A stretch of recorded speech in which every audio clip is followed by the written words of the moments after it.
There's a new politician jumping on the bandwagon to say that video games are the cause for real-world violence, and this time, unfortunately, it's Senator Dianne Feinstein. I'm quoting a Huffington Post article here. Speaking to an audience of around 500 in San Francisco, Feinstein, who led the charge in the Senate on an assault weapons ban, said that the video game industry should take voluntary steps to make sure it does not glorify guns in the wake of the December mass shooting at Sandy Hook Elementary School in Newtown, Connecticut.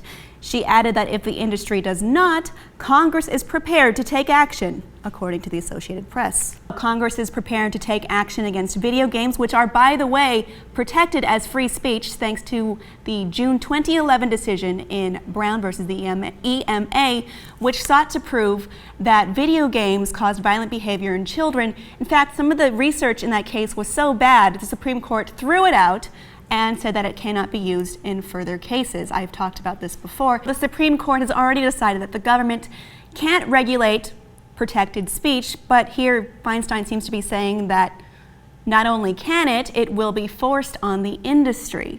But how are they going to do that? Are they going to bring back the Hays Code? That is, of course, how movies were regulated from 1930 to 1968.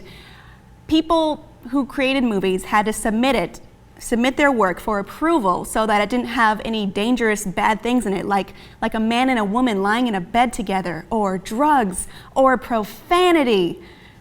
So I don't understand what she plans to do. Maybe some kind of regulatory committee like that great science committee headed by Republicans who say that evolution is a lie from the pits of hell. So that's going to go great.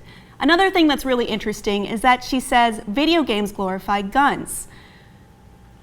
Well, there are a lot of games with guns in them, but they're not only about guns. There is narrative, there are stories, there are characters, much like movies, which, by the way, are not mentioned here at all. They've existed far longer than games. So has music.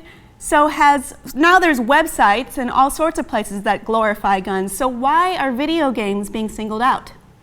Is it because normal people don't play them? Because I hate to break it to you, that's not true. The video games industry is bigger than film, bigger than music, surpassed them in 2005 and 2007.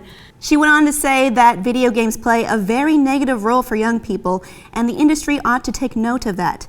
If Sandy Hook doesn't do it, if the knowledge of the video games this young man played doesn't do it, then maybe we have to proceed, but this is in the future. Some studies have found that playing video games helps build hand-eye coordination, team building, resource management, situational awareness, many more positive attributes, as well as the benefits that the elderly have seen playing video games. Need I mention that a lot of the games she has problems with that have guns in them, not necessarily all about promoting guns and fetishizing them, are marketed for adults. It seems more and more like she and other politicians are just screaming, "Think of the children," and then stuffing their ears and singing so they don't hear anything else. I feel like Senator Feinstein should know better. She led the charge on the assault weapons ban, so I get that she may have some idea that real-world weapons that you can hold without a game controller might be responsible for real-world violence. Maybe even mental health, maybe even external circumstances, family circumstances. There are so many contributing factors to this. It is a hard question, and it does have a hard answer. But no, she's jumped ship. She's now on team scapegoat the video games, because that's the easy answer. Is that because people across the aisle are also favoring that way? I feel like this reeks of desperation. There needs to be some kind of Newtown law signed. And I know she wants her name on it. But are you really going to do it this way? Shame on you. You should know better. Don't jump amendments. Solve a real problem with a real answer.